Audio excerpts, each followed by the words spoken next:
Bismillahirrahmanirrahim. Assalamu alaikum. So today I'm going to tell you about the oxygen binding to the hemoglobin and myoglobin. इसमें सबसे पहली बात तो ये याद रखनी है कि हमारे पास जो मायोग्लोबिन होता है, ठीक है, क्योंकि उसके पास एक ही हीम ग्रुप होगा तो हमारे पास एक ही ऑक्सीजन के साथ बाइंड करेगा, एक ही ऑक्सीजन मोलिक्यूल के साथ बाइंड करेगा। अगर हम एटम्स की बात करें तो 2 ऑक्सीजन एटम के साथ बाइंड करेगा। अब इसकी जगह अगर हम हीमोग्लोबिन को देखे जाए तो हीमोग्लोबिन में 4 हीम होती हैं, ठीक है। अब वो 4 हीम क्या करेंगी कि 4 ऑक्सीजन मोलिक्यूल के साथ बाइंड करेंगी, जबकि 8 ऑक्सीजन एटम के साथ बाइंड करेंगी। सो यहाँ पे यही बातें की हुई थी। अब नेक्स्ट है हमारे पास degree of saturation of the haemoglobin and myoglobin. अब ये मैं आप लोगों को समझाती हूँ।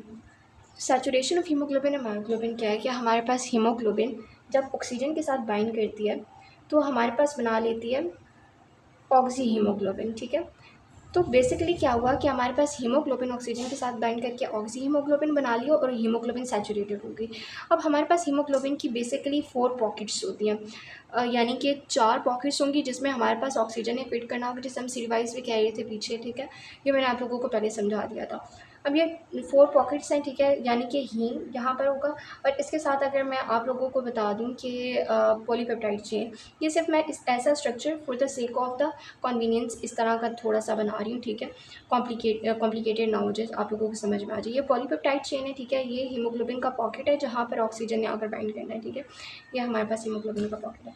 अब जैसे जैसे हमारे पास ऑक्सीजन यहाँ पर बाइंड करती जाएगी, ठीक है, ये ऑक्सीजन आकर यहाँ पर बाइंड कर रही है, ठीक है, यहाँ पर आकर बाइंड कर रही है, तो मेरे पास क्या हो रहा है, हीमोग्लोबिन सैचुरेटेड होती जा रही है। अब यहाँ पे जो सैचुरेशन है ना वो एक्चुअली वेरी करती है। अगर हम लोग लंग्स में देखेंगे, अगर हमारा लंग है, ठीक है, यहाँ पे, ठीक है।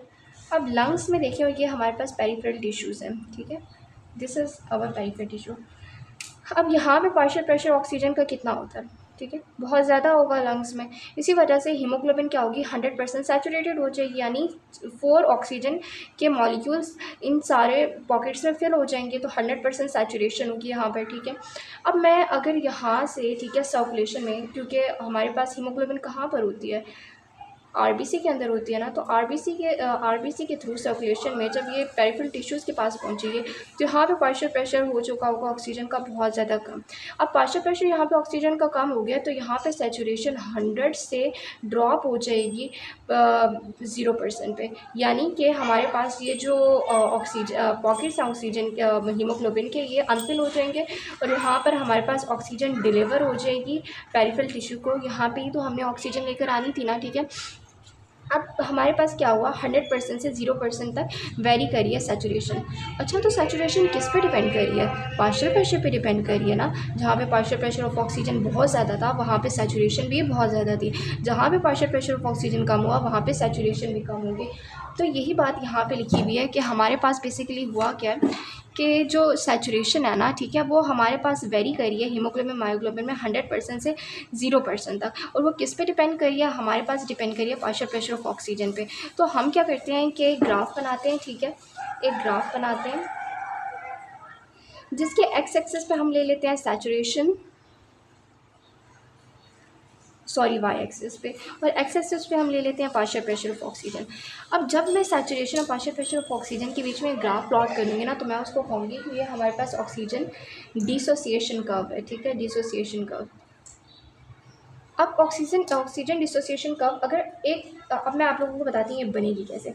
अच्छा, एक कंडीशन सोचें कि बेसिकली अगर देखें 100% यहाँ पे सैचुरेशन थी ना, तो यहाँ पे क्या हुआ, 100% पार्शियल प्रेशर पे 100% सैचुरेशन होगी, ठीक है। यहाँ पे 100% पार्शियल प्रेशर था, तो मैंने यहाँ पे क्या हुआ कि यहाँ पे सैचुरेशन भी 100% होगी। मैं यहाँ पे मार्क लगाती हूँ।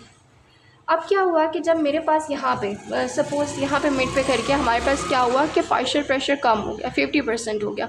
अब यहाँ पे 50% पार्शियल प्रेशर था, तो अगर हमारी जो सोच है शायद वो कहे कि 50% क्योंकि पार्शियल प्रेशर हो गया, 100 पे 100% सैचुरेटेड थी, 50 पे 50% सैचुरेटेड होगी, यानी जस्ट 2 हमारे पास ऑक्सीजन मॉलिक्यूल बाइंड करेंगे और 2 पॉकेट्स इसकी फ्री रहेंगी।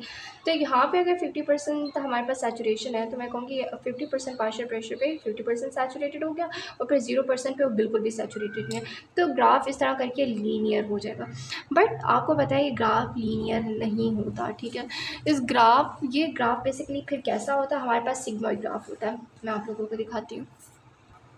Basically this is the graph जो कि हमारा बनता है, ठीक है। अगर मैंने सैचुरेशन कहाँ पे लिया, वाई एक्सिस पे, पार्शियल प्रेशर मैंने कहाँ पे लिया ना, एक्स एक्सिस पे।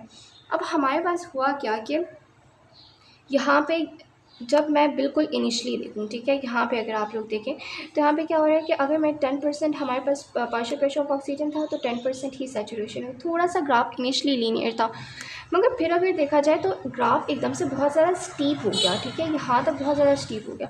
अब ऐसा क्यों हो रहा है कि ग्राफ हमारे पास पहले तो बहुत ज़्यादा लीनियर और फिर एकदम से स्टीप हो गया? This is because of the cooperativity phenomena. Cooperativity क्या होती है कि जब हमारे पास एक पॉकेट जब फिल हो जाती है ना ऑक्सीजन के साथ, तो वो हमारे पास क्या करेगी कि हीमोग्लोबिन को टी फॉर्म से आर फॉर्म में कन्वर्ट कर देगी। हीमोग्लोबिन रिलैक्स हो जाएगा। जब भी ऑक्सीजन के साथ बाइंड करता है ना हमारे पास हीमोग्लोबिन, तो रिलैक्स हो जाता है, आर फॉर्म में हो जाता है। तो इस वजह से वो हमारे पास ईज़ प्रोवाइड करेगा दूसरे ऑक्सीजन के बाइंड करने में। यानी हमारे पास इस फिनोमेना को कहेंगे कोऑपरेटिविटी। मैं कहने की कोशिश कर रही हूँ कि हमेशा जो पहला ऑक्सीजन बाइंड करेगा ना हीमोग्लोबिन के साथ, हीम के साथ, उसमें हमेशा डिफ़िकल्टी पेश आएगी। मगर एक दफ़ा बाइंड कर गया एक ऑक्सीजन, तो बाकी ऑक्सीजन के लिए वो ईज़ प्रोवाइड कर देता है, ठीक है, और वो आसानी से बाइंड हो जाते हैं। इसी वजह से ऑक्सीजन आसानी से बाइंड होगी, तो हमारे पास ये थोड़ा सा स्टीप है। अच्छा, अब मेरी बात आप लोगों ने गौर से सुननी है। बुक में इसकी इतनी ज़्यादा एक्सप्लेनेशन नहीं दी गई, but according to my point of view कि आप लोगों को ये ग्राफ बहुत अच्छे से समझ आना चाहिए। अब अगर आप लोग ये देखिए, यहाँ पे क्या है कि हमारे पास अगर ग्राफ देखें तो यहाँ पे 100% सैचुरेशन थी ना, तो यहाँ पे क्या होगी 100% पार्शियल प्रेशर पे 100% सैचुरेशन। अब मैं देखती हूँ कि अच्छा ये वाला पार्ट ना लंग्स में ऑपरेट होता है, ठीक है, ये वाला जो इसका कर्व का हिस्सा है। अब मैंने देखा कि क्या हुआ कि मैं जब लंग्स में थोड़ा-सा मैं गई, लंग्स ये हमारे लंग्स है ना, ठीक है, मैं थोड़ा-सा लंग्स से दूर गई, ठीक है, यहाँ पे सपोज़ पहुँची, तो अब मेरा पार्शियल प्रेशर ड्रॉप हो रहा है। अब मैं देख रही हूँ मेरा पार्शियल प्रेशर तो ड्रॉप हो रहा है, मगर सैचुरेशन उस लिहाज से कम नहीं हो रही। यानी कि अगर हमारे पास 4 ऑक्सीजन बाइंड थे ना, तो बहुत ही कम ऑक्सीजन होंगे जो कि हमारे पास डिसोसिएट हुए होंगे। मतलब मैं कहने की कोशिश कर रही हूँ कि हमारे पास अब देखो यहाँ पे 60% पार्शियल प्रेशर आ गया, यानी कितना ड्रॉप आया, 40 हमारे पास मिलीमीटर ऑफ मर्क्यूरी का ड्रॉप आ गया पार्शियल प्रेशर का। मगर फिर सैचुरेशन देखो तो सिर्फ हमारे पास इसका डिफरेंस क्या होगा ना, 190 का सिर्फ 10% कम हुई। क्यों? इसकी एक क्लिनिकल सिग्निफिकेंस है। अब देखो एक बंदे को है ना लंग डिजीज़, ठीक है, उसके लंग्स सही से ऑपरेट नहीं करे, उसके लंग्स उसको है लंग्स डिजीज़, ठीक है, उसका पार्शियल प्रेशर सपोज़ पहले हमारे पास, क्योंकि अब देखो उसके अल्वेलाई जो होंगे, ठीक है, उसके अब वो हमारे पास थोड़े, अगर किसी को लंग डिजीज़ है तो उसके अल्वेलाई क्या हो जाएंगे, नैरो हो जाएंगे। उससे क्या होगा कि हमारे पास सपोज़ हमारे पास पार्शियल प्रेशर 60, पहले 100 मिलीमीटर ऑफ मर्क्यूरी था, ठीक है, अब 100 मिलीमीटर ऑफ मर्क्यूरी से फ़ौरन ड्रॉप कर गया 60 मिलीमीटर ऑफ मर्क्यूरी से। मगर अगर हम देखें तो हमारे पास बेशक पार्शियल प्रेशर ड्रॉप किया 100 से 60 पे, मगर कितनी सैचुरेशन तो सिर्फ 10% अफेक्टेड होगी, ठीक है। अब यहाँ पे अगर देखो तो 60 मिलीमीटर मर्क्यूरी के बाद फ़ौरन से स्टीप कब आती है, ये वाली बेसिकली ऑपरेट हो रही होती है जब हमारे पास ये तो आरबीसी है ना, ठीक है, ये घूम कर इस सर्कुलेशन में, दिस इज़ द सर्कुलेशन, इस सर्कुलेशन में घूम कर क्या करेंगे, हमारे पास आ जाएंगे पेरिफेरल टिश्यूज़ में, ठीक है। जब हमारे पास पेरिफेरल टिश्यू में आएंगे ना, तो यहाँ पे क्या होगा कि फ़ौरन से थोड़ा सा भी तुम पार्शियल प्रेशर ड्रॉप करने की कोशिश अगर करने की कोशिश करेंगे हम, तो उससे क्या होगा कि हमारे पास सैचुरेशन एकदम से कम हो जाएगी, यानी कि हमारे पास ऑक्सीजन फ़ौरन से डिसोसिएट होने लग जाएंगे हीमोग्लोबिन से, ठीक है। ये इसकी क्लिनिकल सिग्निफिकेंस है। अब ये अच्छी बात है ना कि हमारे पास यहाँ पे टिश्यू के पास हमारे पास स्टीप कर्व है, ये क्योंकि यहीं पे तो टिश्यू में ही तो हमारे पास ऑक्सीजन की ज़रूरत है। अच्छा, अब मैं बात कर ली, पहले मैंने बात की हीमोग्लोबिन के कर्व के बारे में, ठीक है। अगर मैं यहाँ पे दोबारा ड्रॉ करती हूँ, ठीक है, this is the haemoglobin curve, और मैंने बोला कि जो हीमोग्लोबिन कर्व है वो हमारे पास इस तरह की होती है, वो हमारे पास सिग्मॉइड होती है, पहले थोड़ी सी लीनियर होगी, फिर एकदम से स्टीप होगी, और फिर यहाँ पे थोड़ी सी इस तरह करके होगी। अब अगर मैं इसका कंपैरिजन करूँ जो हमारे पास मायोग्लोबिन का कर्व है उससे, तो मायोग्लोबिन का कर्व होता है हाइपरबॉलिक, यानी कि हमारे पास ऐसा कर्व होगा कुछ। अब इस कर्व का क्या मतलब है कि हमारे पास अगर हम देखा जाए तो हमारे पास यहाँ पे थोड़ी सी मैंने पार्शियल प्रेशर इंक्रीज़ किया, जस्ट थोड़ा सा, और उसमें क्या हुआ कि इतनी ज़्यादा उसने सैचुरेशन कर ली। अगर देखो इसका मतलब ये है कि हमारे पास जो मायोग्लोबिन है ना, this is the myoglobin curve, myoglobin को ऑक्सीजन से ज़्यादा एफिनिटी है। The affinity of the myoglobin is more than that of the haemoglobin, okay, क्योंकि यहाँ पे हमने पार्शियल प्रेशर, सो बेसिकली हमारे पास क्या हुआ कि यहाँ पे जहाँ पे हमारे पास पार्शियल प्रेशर ऑफ 50% मतलब कि P50 क्या है, वो पार्शियल प्रेशर, ठीक है, जिसमें हमारे पास हीमोग्लोबिन 50% सैचुरेटेड रहेगी और 50% अनसैचुरेटेड रहेगी। अच्छा, ये कौन सा पार्शियल प्रेशर है? मैंने जब इन लाइंस को मीट किया ना, तो मुझे पता चला कि 26 मिलीमीटर ऑफ मर्क्यूरी वो पार्शियल प्रेशर है जिसमें हीमोग्लोबिन 50% सैचुरेटेड रहेगा। अच्छा, तो P50 मायोग्लोबिन का क्या होगा? तो अगर मैं इसको मीट करके चेक करूँ तो हमारे पास P50 मायोग्लोबिन का 5 मिलीमीटर ऑफ मर्क्यूरी है, यानी सिर्फ 5 मिलीमीटर ऑफ मर्क्यूरी, इतना सा 0% से 0 मिलीमीटर ऑफ मर्क्यूरी से 5 मिलीमीटर ऑफ मर्क्यूरी का सिर्फ पार्शियल प्रेशर इंक्रीज करोगे तो तुम लोगों को पता चलेगा कि हम 50% सैचुरेशन हो चुकी हुई है मायोग्लोबिन में। अब नेक्स्ट हमारे पास एलोस्टेरिक फैक्टर्स। एलोस्टेरिक फैक्टर्स क्या होते हैं कि एक्चुअली एलोस्टेरिक फैक्टर्स का मतलब ये है कि हमारे पास कुछ ऐसे फैक्टर्स जो कि हमारे पास हीमोग्लोबिन से किसी और जगह पे, यानी यहाँ पे नहीं बाइंड करें, किसी और जगह बाइंड करें और ऑक्सीजन की जो एफिनिटी है हीमोग्लोबिन के लिए उसको और मायोग्लोबिन के लिए वो हमारे पास इफेक्ट करते हैं, ठीक है, आइदर कम कर दें या फिर ज़्यादा कर दें। अब कुछ ऐसे फैक्टर्स होते हैं जो कि ग्राफ को इस तरह कन्वर्ट कर देते हैं, ठीक है। अब वो कौन से फैक्टर्स होंगे जो कि ग्राफ को इस तरफ ले आएंगे, यानी राइट शिफ्ट करेंगे ग्राफ का? तो हमारे पास सबसे बड़ा वो जो हमारे पास एलोस्टेरिक फैक्टर है वो ये है कि हमारे पास जब एक ऑक्सीजन की बाइंडिंग, जब हमारे पास, मैंने यही बताया था कॉपरेटिविटी का फिनोमेना, कि जब एक ऑक्सीजन बाइंड हो जाता है तो वो दूसरे ऑक्सीजन के लिए ईस पैदा कर देता है बाइंड होने के लिए, ठीक है। तो इसने इफेक्ट किया ना इनडायरेक्टली इस वाले हीमोग्लोबिन की पॉकेट को, ठीक है, कि ये बाइंड करे, उसकी एफिनिटी इंक्रीज़ कर दी, यहाँ पे अटैच होकर उसने नहीं इंक्रीज़ की, उसने अटैचमेंट अपनी जगह पे की, मगर इसकी अटैचमेंट यहाँ से अटैच होने के साथ साथ इसने दूसरे वाले हीमोग्लोबिन की चेन को इफेक्ट किया, उसकी एफिनिटी बढ़ा दी, ठीक है। अब नेक्स्ट जो हमारे पास फिनोमेनन आता है, ठीक है, वो हमारे पास होता है पीएच, ठीक है, यानी हाइड्रोजन की कंसंट्रेशन। मैं हाइड्रोजन की कंसंट्रेशन की बात करती हूँ, फिर पीएच की बताती हूँ। अब हाइड्रोजन की कंसंट्रेशन अगर इंक्रीज़ हो जाए तो तब हमारे पास क्या होगा? हाइड्रोजन की कंसंट्रेशन इंक्रीज़ होने का मतलब है हमारे पास एसिडिटी इंक्रीज़ हो जाए, ठीक है। तो हमारे पास क्या होगा कि जो this is suppose this is a pocket of haemoglobin, ठीक है, और ये हमारे पास पॉलीपेप्टाइड चेन है।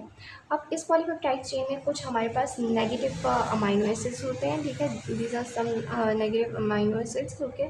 सो ये अमाइनो एसिड्स क्या करते हैं कि हाइड्रोजन के साथ बाइंड कर जाएंगे, ठीक है, हाइड्रोजन के साथ बाइंड करेंगे। अब जब ये हाइड्रोजन के साथ बाइंड करते हैं ना, जैसे ये हाइड्रोजन के साथ बाइंड किए तो ये क्या करेंगे कि इसको ये जो हमारे पास एक और दिस इज़, ये हमारे पास एक हीमोग्लोबिन की चेन है ना, ये हमारे पास दूसरी हीमोग्लोबिन की चेन होगी, ठीक है, और ये हमारे पास पॉलीपेप्टाइड चेन।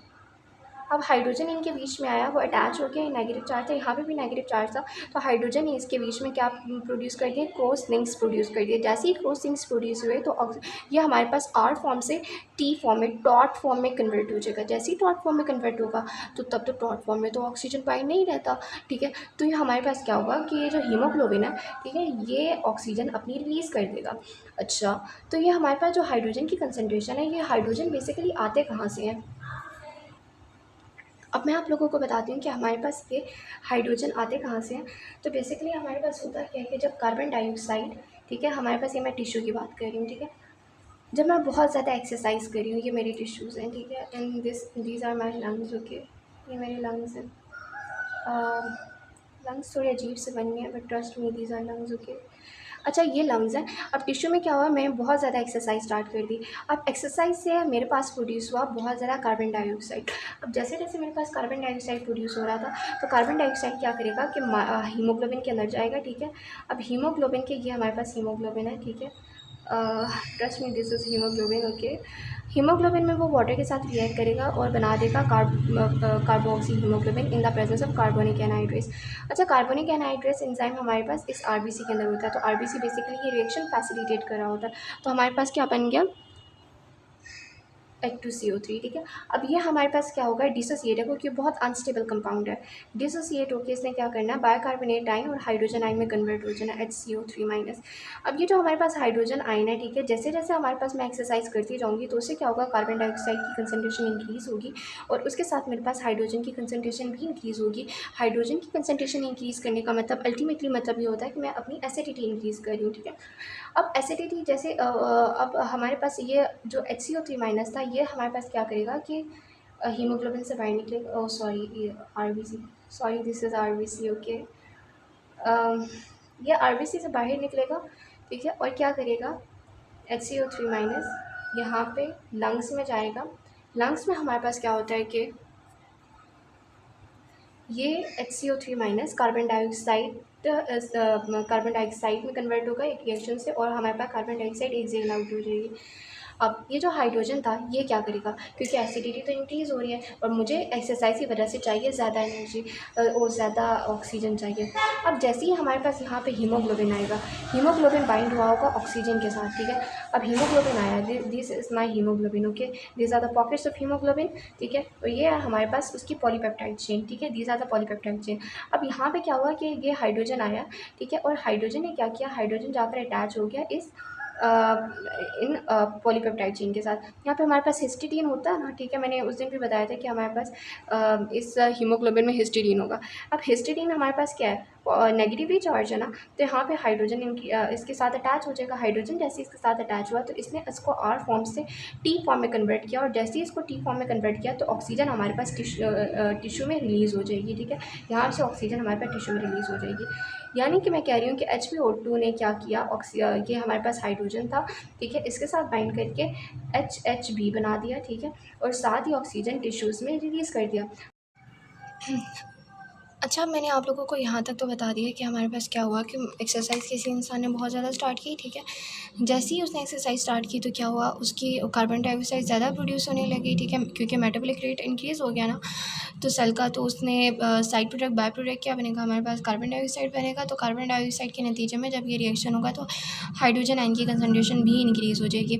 हाइड्रोजन की कंसनट्रेशन इंक्रीज़ हुई तो जिस टिश्यू में मैं एक्सरसाइज कर रही हूँ, ठीक है, यानी कि जहाँ पे जैसे मैं आर्म की बहुत ज़्यादा एक्सरसाइज कर रही हूँ, ठीक है, तो वहाँ पे क्या होगा कि जो आर्म के टिश्यूज़ होंगे उसमें हाइड्रोजन की कंसनट्रेशन इंक्रीज़ होगी, वहाँ पे ऑक्सीजन की कंसनट्रेशन ज़्यादा चाहिए होगी। तो increase in the hydrogen concentration क्या करेगा कि हाइड्रोजन ये हमारे पास पॉकेट्स हैं हीमोग्लोबिन के, तो वो अटैच हो जाएगा यहाँ पर, ठीक है, हिस्टिडीन के साथ, और फिर इसको आर फॉर्म से टी फॉर्म में, टॉट फॉर्म में कन्वर्ट करेगा। जैसे ही टॉट फॉर्म में कन्वर्ट करेगा तो ऑक्सीजन रिलीज़ हो जाएगा टिश्यू में। अच्छा, एक तो हमारे पास ये वाला तरीका हो गया, मगर दूसरा तरीका क्या है कि हमारे पास कार्बन डाइऑक्साइड डायरेक्टली हीमोग्लोबिन के साथ अटैच हो जाए। एक्चुअली हमारे पास ये जो हीमोग्लोबिन है, ठीक है, इसके साथ हमारे पास एक अमाइनो ग्रुप होता है, इस अमाइनो ग्रुप के साथ कार्बन डाइऑक्साइड अटैच होता है, तो हमारे पास क्या बन जाता है, ये हमारे पास अमाइनो ग्रुप हुआ, इसके साथ हमारे पास हीमोग्लोबिन कार्बन डाइऑक्साइड अटैच हो गया, ठीक है। तो ये अब इस फॉर्म में भी हमारे पास जाएगा टिश्यू में, सॉरी लंग्स में हमारे पास कार्बन डाइऑक्साइड इस फॉर्म में भी जाएगा। तो हमारे पास दो तरीके हो गए, ये हमारे पास दोनों एलोस्टेरिक फैक्टर्स हैं। देखो यहाँ पे नहीं बाइंड कर रही है जहाँ पे ऑक्सीजन ने बाइंड करना है, कहीं और बाइंड कर रहे हैं, मगर ऑक्सीजन की एफिनिटी तो कम कर रहे हैं ना, उसको टॉट फॉर्म में कन्वर्ट कर रहे हैं, और टॉट फॉर्म तो हीमोग्लोबिन की लेस ऑक्सीजन, मतलब इतनी ज़्यादा ऑक्सीजन उसकी एफिनिटी नहीं है, ठीक है। अच्छा, अब नेक्स्ट बात याद रखनी है, अब ये तो दो फैक्टर्स हो गए।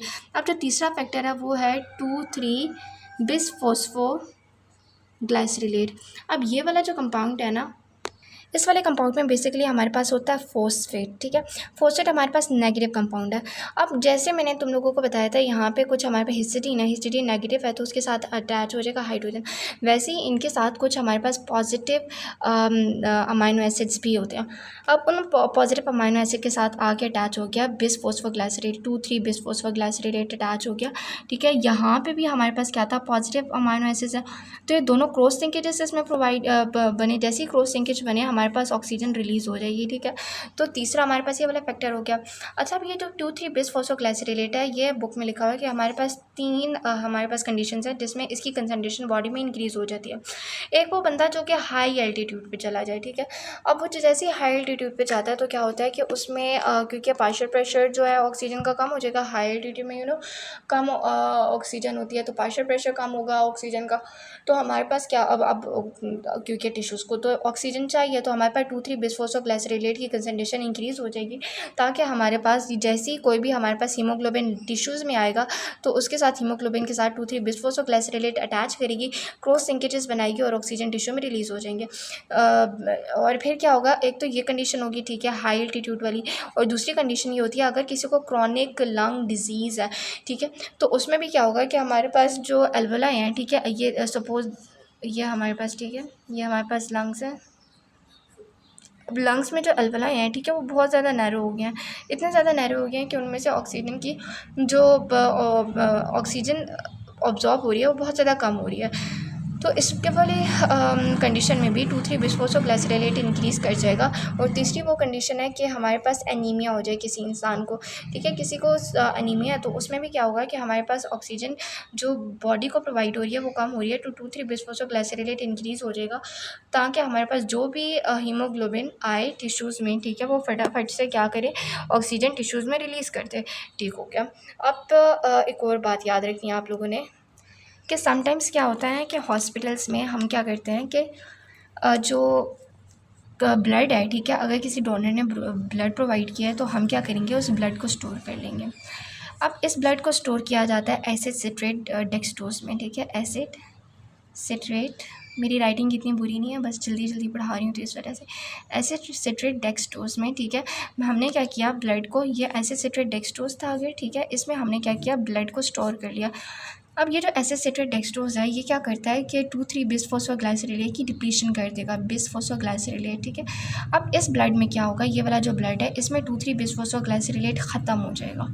अच्छा, तो 2-3 बिस्फोसफोग्लिसरेट ख़त्म होने का क्या मतलब है कि अब जो हमारे पास हीमोग्लोबिन यहाँ पर आएगी ना, ठीक है, वो हमारे पास टी फॉर्म में नहीं कन्वर्ट हो सकेगी। टी फॉर्म में किसने कन्वर्ट किया था, 2-3 बिस्फोसफोग्लिसरेट नहीं ना, क्रॉस लिंकेजेस बना के। अब वो आर फॉर्म में रहेगी। आर फॉर्म में रहने का क्या मतलब है कि वो ऑक्सीजन को बाइंड कर लेगी, ठीक है। तो यानी क्या होगा, हमारे पास 2-3 बिस्फोसफोग्लिसरेट यहाँ पे नहीं है, तो ऑक्सीजन यहाँ पे बाइंड हुआ रहेगा, ठीक है, हीमोग्लोबिन के साथ। और फिर ये हमारे पास ये वाला जो हमारे पास ब्लड है ये एज अ ऑक्सीजन ट्रैप के तौर पे हमें जो होगा, ठीक है।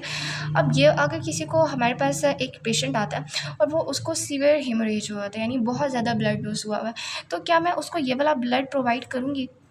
चलो अगर मैं उसको ये वाला ब्लड प्रोवाइड करती हूँ, ठीक है, मैं पेशेंट की बॉडी में ये वाला ब्लड प्रोवाइड कर देती हूँ जो कि मैंने 1 हफ़्ते पहले किया था, ठीक है, स्टोर किया था, और उसमें एसिड सिट्रेट डेक्सट्रोज ने क्या किया, 2-3 बिस्फोसफोग्लिसरेट को कम कर दिया और ऑक्सीजन यहाँ पे ट्रैप होगी।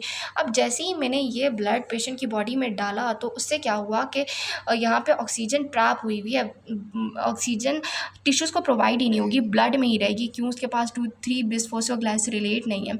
अब क्या होगा कि कुछ दिन लगेंगे, सपोज़ उसको लगते हैं, मेरे बुक में लिखा हुआ है कि 6 आवर्स से 24 आवर्स, ठीक है, तो 24 आवर्स में उसकी 2-3 बिस्फोसफोग्लिसरेट दोबारा बनेगी, और फिर क्या होगा कि हमारे पास जो ऑक्सीजन है वो हमारे पास रिलीज़ होगी, क्योंकि ये 2-3 बिस्फोसफोग्लिसरेट क्रॉस लिंकेजेस प्रोवाइड कर देगा। अच्छा, तो अब मैं चाहती हूँ कि मैं पेशेंट को यही वाला ब्लड दूँ, क्योंकि और कोई ऑप्शन नहीं है, ठीक है। तो मैं क्या करूँगी, इस वाले ब्लड में आइनोसिन डाल दूँगी। जैसे ही मैं इस वाले ब्लड में आइनोसिन डालूँगी तो क्या होगा, आइनोसिन हमारे पास एक ऐसा रिएक्शन प्रोवाइड करेगा जिससे हमारे पास 2-3 बिस्फोसफोग्लिसरेट में ख़ुद कन्वर्ट हो जाएगा, और हमारे पास फ़ौरन से एक्चुअली ये राइबोस प्रोवाइड कर रहा होता है, और वो राइबोस हमारे पास 2-3 बिस्फोसफोग्लिसरेट में कन्वर्ट हो जाएगा, और बॉडी को फ़ौरन से ऑक्सीजन मिल जाएगी। ठीक हो गया। अच्छा, अब एक और चीज़ है जिससे हम कहते हैं कार्बन मोनोऑक्साइड पॉइजनिंग, ठीक है। कार्बन मोनोऑक्साइड पॉइजनिंग क्या होता है कि हमारे पास जो हीमोग्लोबिन होता है, ठीक है, हीमोग्लोबिन उसकी एफिनिटी कार्बन मोनोऑक्साइड के साथ ज़्यादा होती है as compare to that of the oxygen. तो क्या करेगा, वो कार्बन मोनोऑक्साइड के साथ बाइंड कर लेगा। अब यहाँ पे बहुत एक इंटरेस्टिंग चीज़ है, अब पिछले जितने भी मैंने 3 फैक्टर्स बताए थे ना, 2-3 बिस्फोसफोग्लिसरेट बताया था मैंने, हाइड्रोजन की कंसंट्रेशन बताई थी मैंने, कार्बन डाइऑक्साइड की कंसंट्रेशन बताई थी, ये लोग क्या करते थे, जैसे ही बाइंड होते थे ना, ठीक है, ये वाले फैक्टर्स, तो ऑक्सीजन रिलीज़ हो जाता था, टी फॉर्म में कन्वर्ट करते थे तो ऑक्सीजन रिलीज़ हो जाता, बॉडी को तो मज़े हो गए। मगर अब जैसे ही कार्बन मोनोऑक्साइड पॉइजनिंग हुई, कार्बन मोनोऑक्साइड बाइंड किया, अब इधर क्या हुआ, जैसे कार्बन मोनोऑक्साइड बाइंड करता है तो ये क्या करेगा कि इसको टी फॉर्म में नहीं कन्वर्ट करेगा, ठीक है, आर फॉर्म में ही कन्वर्ट रहेगा। आर फॉर्म में कन्वर्ट रहा तो ये रिलैक्स फॉर्म में होगा और ऑक्सीजन इसके साथ अटैच होगी। अब ये ऑक्सीजन के साथ अटैच तो हो जाता है मगर ऑक्सीजन को रिलीज़ ही नहीं होने देता, ठीक है, ऑक्सीजन ट्रैप होगी, ऑक्सीजन रिलीज़ नहीं हो रही थी। यार ये तो बहुत ही मतलब डेंजरस बात होगी। तो अब मैं चाहती हूँ कि एक चीज़ ख़त्म करूँ। तो क्या होता है कि जब हम 100% ऑक्सीजन की सैचुरेशन कर देंगे ना, तो तब क्या होगा, तब इस फॉर्म में हीमोग्लोबिन कार्बन मोनोऑक्साइड के साथ नहीं ऑक्सीजन के साथ फिर अटैच हो गए। ठीक हो गया।